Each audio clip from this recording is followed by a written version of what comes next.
Muy buenas tardes. Lo vamos a hacer breve en honor al tiempo, pero vamos a ir desglosando algunos casos clínicos. Primero quisiera llamar aquí al escenario a la doctora Denise Díaz, a la doctora Esmedali Romero y a la doctora Natalia Peralta, que me acompañarán en este pequeño consenso y discusión sobre esta patología poco frecuente.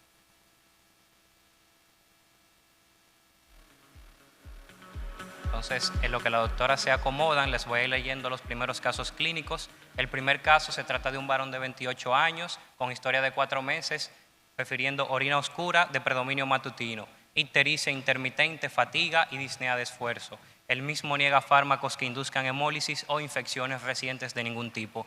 Al examen físico, una ictericia leve a nivel de escleras y sin esplenomegalia. En las analíticas pertinentes se puede evidenciar una anemia severa, normocítica, normocrómica, regenerativa con unos reticulocitos en 6.5%, con un aumento significativo de la LDH y una hiperbilirrubinemia a expensas de la indirecta, una aptoglobina indetectable en sangre periférica y un test de Kunz directo negativo. El segundo caso es una femenina de 35 años con historia de 10 días de dolor en hipocondrio derecho, distensión abdominal y edema leve de miembros inferiores. Al examen físico, la paciente presenta una hepatomegalia dolorosa a la palpación con ascitis leve y en las analíticas una anemia moderada con una LDH elevada, hiperbilirrubinemia a expensas de la directa, una trombocitopenia leve y un aumento del dímero D. Se le hizo una angiotomografía abdominal y pélvica donde se evidenció una trombosis de las venas hepáticas compatible con un síndrome de Bucchiari. El tercer caso clínico corresponde a un varón de 22 años con historia de 2 meses de astenia marcada, infecciones respiratorias y presenta sangrado a nivel de la cavidad oral. Al examen físico, una palidez generalizada. El paciente también presenta petequias dispersas en todo el cuerpo, no presenta ictericia ni hepatoesplenomegalia. En las analíticas, una pancitopenia con una anemia regenerativa con reticulocitos en 0.4%. Se le realiza un aspirado biopsia de médula ósea donde se evidencia un 10% de celularidad compatible con una aplasia medular. Si se fijan, son 3 casos clínicos totalmente distintos en cuanto a la presentación, sin embargo, tienen la particularidad de que en todos se llegó al mismo diagnóstico, una hemoglobinuria paroxística nocturna, una enfermedad muy poco frecuente, por lo tanto tenemos pocos contactos con pacientes con este tipo de diagnósticos, pero presenta una oportunidad sumamente importante para hablar de 3 cosas básicas en hematología. El primer caso, un paciente con anemia hemolítica. El segundo caso, un paciente con trombosis y el tercer caso, un paciente con fallo medular o aplasia medular. Recordar siempre que tanto la aplasia medular como las trombosis, principalmente aquellas que son en lugares inusuales, son casos interesantes de investigar o descartar la presencia o no de una clona para hemoglobinuria. Brevemente, se pasó desde 1866, donde se identificaban simplemente casos de pacientes que presentaban orina oscura de forma intermitente de predominio matutino, sin llegar a un diagnóstico preciso, y obviamente no todos los pacientes con este cuadro terminarían con el diagnóstico de un HPN por la prevalencia de la enfermedad y al saber de que hay otras enfermedades que cursan con estos mismos síntomas. Ya a medida que iba avanzando el tiempo, se fue profundizando en el entendimiento de la fisiopatología de la misma. A la llegada del test de Hans, que inducía hemólisis, se pudo separar este grupo de pacientes de otro tipo de anemias hemolíticas y ya para la década de los 60 y 70 se pudo establecer que existía una alteración en una proteína de anclaje de la membrana conocida como GPI, la cual más adelante se logró identificar que era sintetizada por un gen ubicado en el brazo corto del cromosoma 10 conocido como PIC-A, o gen de la fosfatidil inositol glicotransferasa A, el cual se evidenció que en todos los pacientes que cursaban con estos síntomas estaba alterado y por lo tanto fue la primera vez donde se habló de que la hemoglobinuria paroxística nocturna no es una enfermedad única de la línea eritroide, sino que es un trastorno clonal de la célula madre hematopoyética.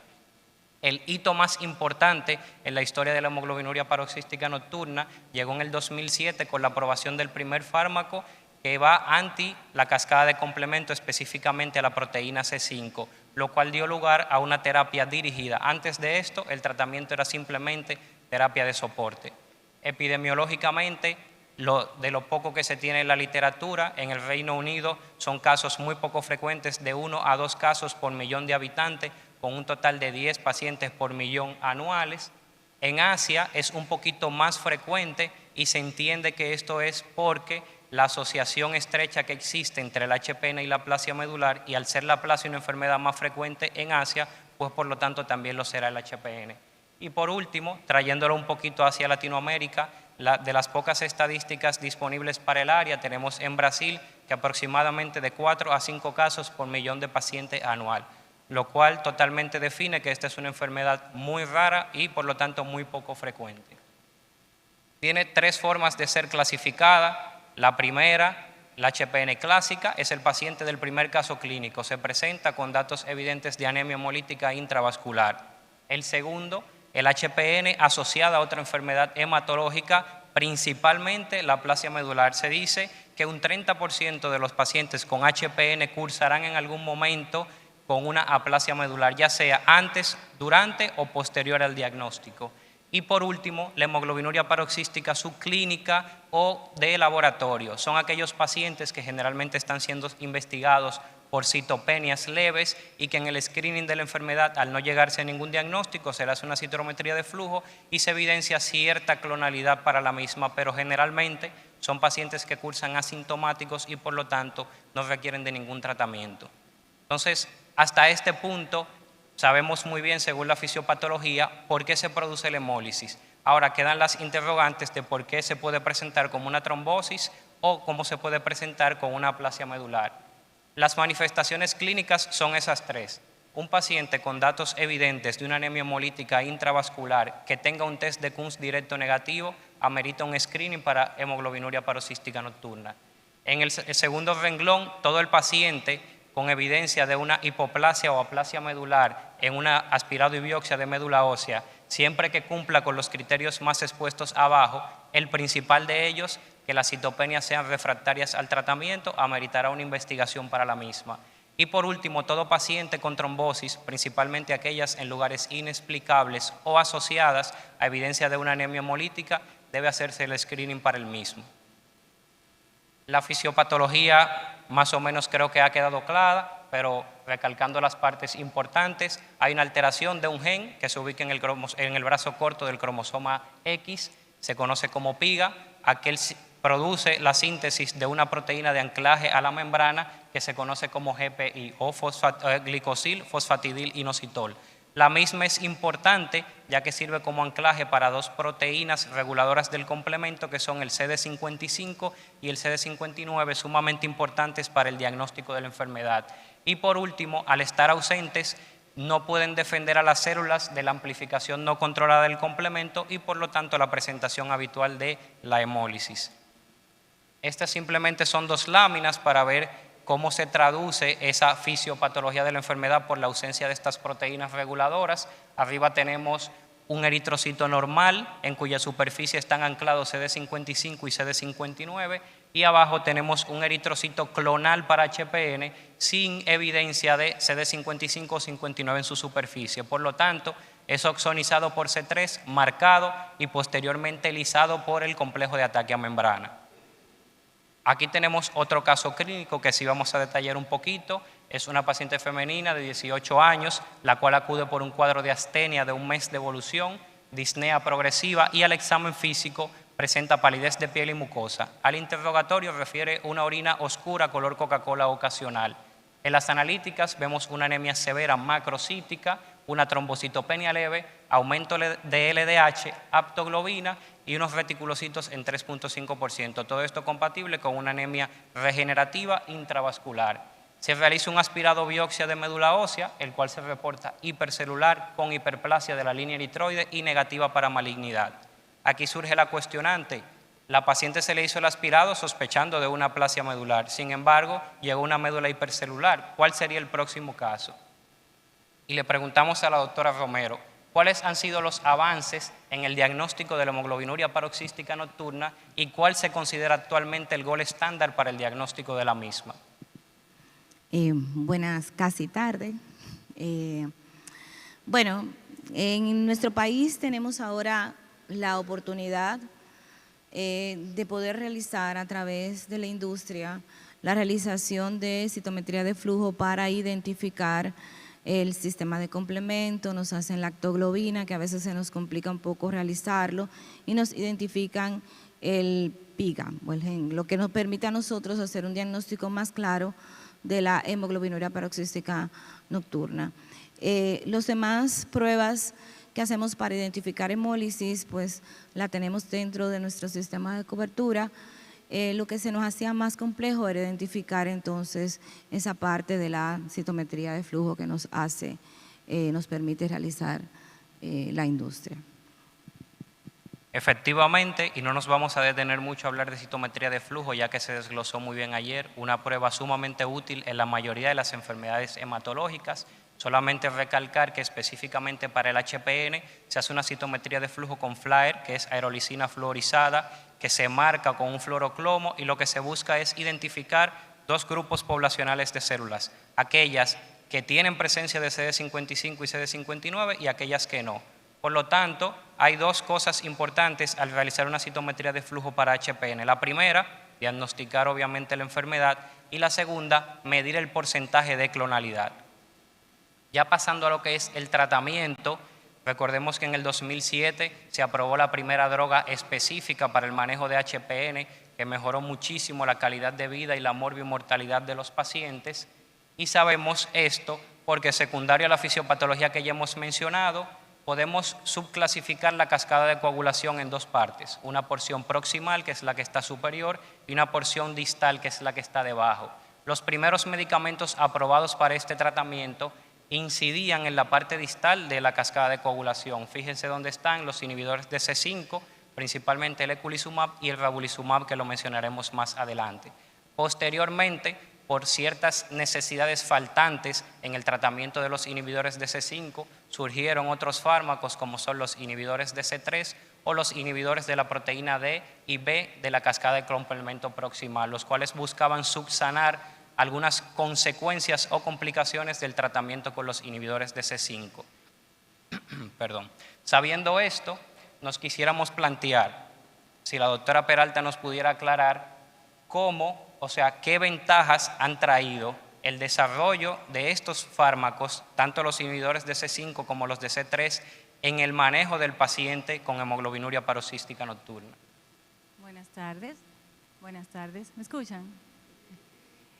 Bueno, como los inhibidores del complemento actúan específicamente controlando la base de esta enfermedad, específicamente inhibiendo C5, de esta manera vamos a ver respuesta con lo que es la disminución de la hemólisis, por lo tanto va a haber mejoría también en los riesgos trombóticos o en las manifestaciones trombóticas, y por lo tanto la calidad de vida del paciente va a mejorar bastante, porque un paciente que va a tener menos hemólisis, va a tener menos transfusiones, menos internamientos, y con relación a las trombosis, también menos complicaciones y secuelas de las mismas.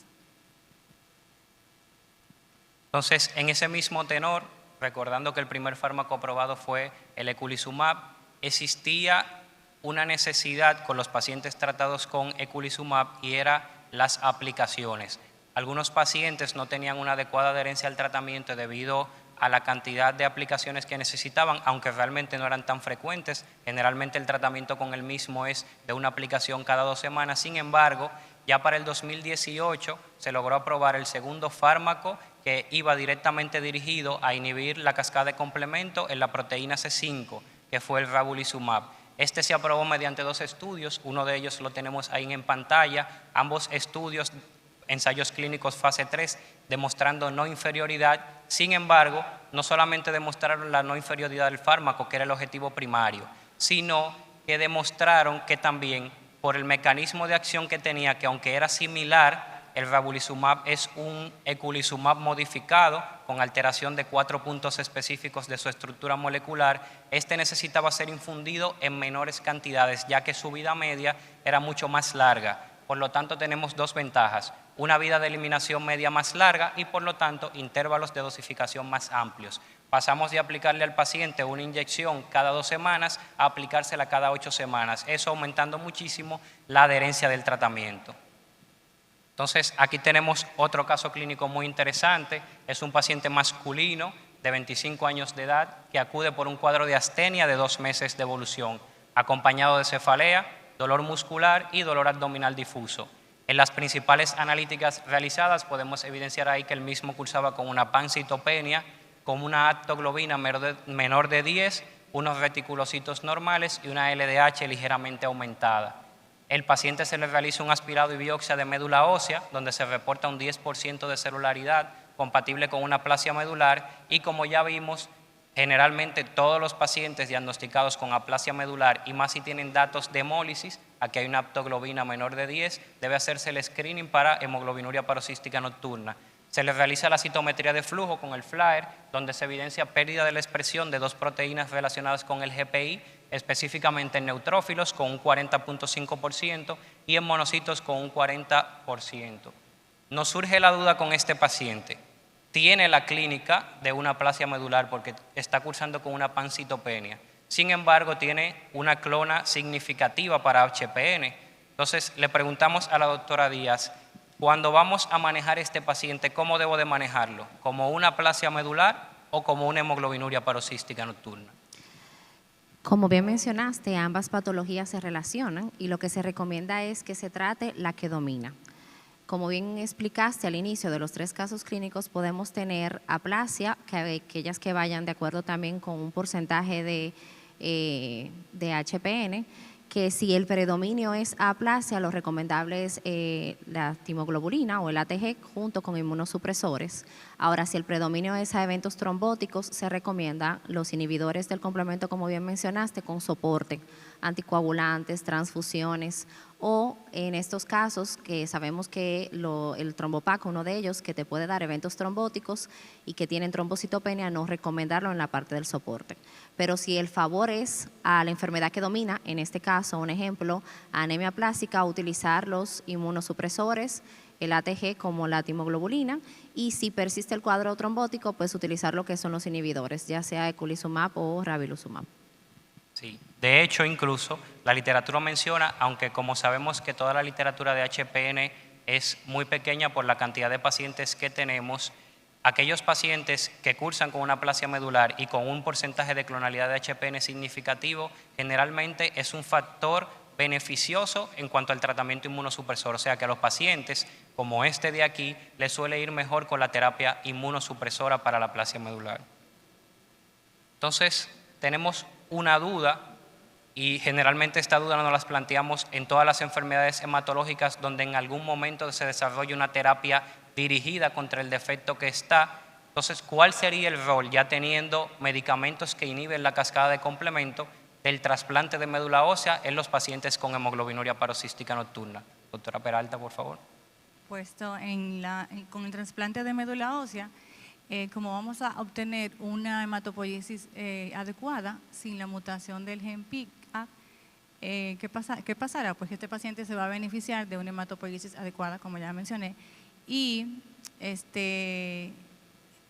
pero a pesar de que se puede colocar, tiene muchas limitaciones, porque sabemos que el trasplante en sí tiene un procedimiento con bastante complejidad y que también tiene sus riesgos, por el cual se recomienda en estos casos, cuando hay falla medular importante, y que el paciente tenga refractariedad al tratamiento anticomplemento, o que tenga complicaciones graves, asociado más a la falla medular. Excelente, o sea que básicamente en resumen, como siempre cuando tenemos terapias dirigidas, el trasplante queda en 2 opciones: delegado a segundas o terceras líneas cuando pacientes son refractarios al tratamiento convencional, o en aquellos casos que son muy severos y que no responden al tratamiento. Entonces, nos gustaría saber cuáles serían las recomendaciones que debemos llevarnos de aquí, cómo debe ser el seguimiento y cómo debe ser la monitorización de todos los pacientes en que se haya hecho el diagnóstico de una hemoglobinuria paroxística nocturna. Le damos paso a cualquiera de las doctoras que quiera.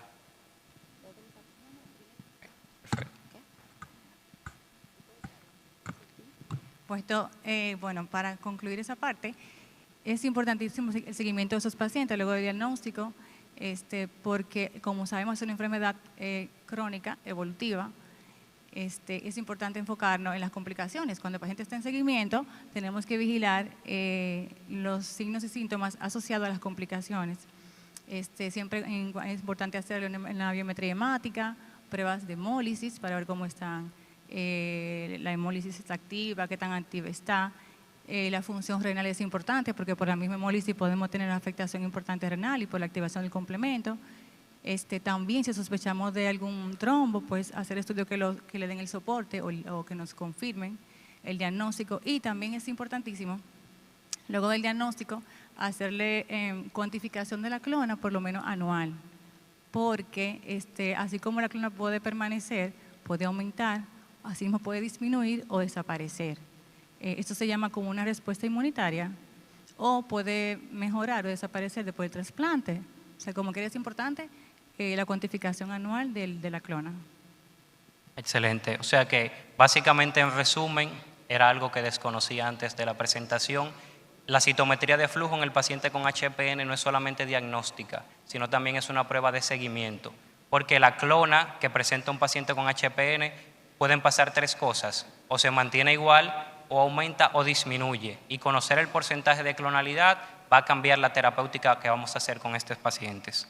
Por último, para dar por terminado esta conferencia sobre hemoglobinuria paroxística nocturna, quisiera que las doctoras nos dijeran un poquito de cómo sigue el panorama actual en nuestro país con relación a esta enfermedad poco frecuente.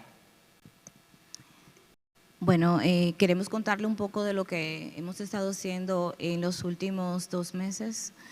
Nos hemos estado reuniendo con diferentes especialistas, tanto de nefrología como de neurología, para hacer un consenso en patologías más o menos similares que tienen que ver con la inhibición del sistema inmune, el complemento, y que tienen que ver con el uso de farmacología que inhiben el complemento. Dentro de ellos es un consenso que vamos a hacer, está hecho, pero no se ha publicado. Hicimos 4 reuniones presenciales con talleres para especificar algunos factores importantes sobre lo relacionado a, en el caso nuestro, HPN, pero neurología, estuve hablando de neuromielitis óptica, de miastenia gravis, y nefrología de síndrome hemolítico urémico atípico. En el caso teníamos que identificar varias variables sobre la situación actual del país en cuanto a diagnóstico, estadísticas, disponibilidad de terapéuticas, cuál es el estado actual sobre presencia de guías y protocolos relacionados a HPN, cuáles son las barreras que tenemos tanto de diagnóstico como de tratamiento, y cuáles son las aspiraciones o la proyección futura de la enfermedad en nuestro país. Tomando esa serie de variables, pues hicimos talleres basados en plantillas bastante divertidas, tratando de hacer un consenso de cuál es la situación que hay en nuestro país de esa situación.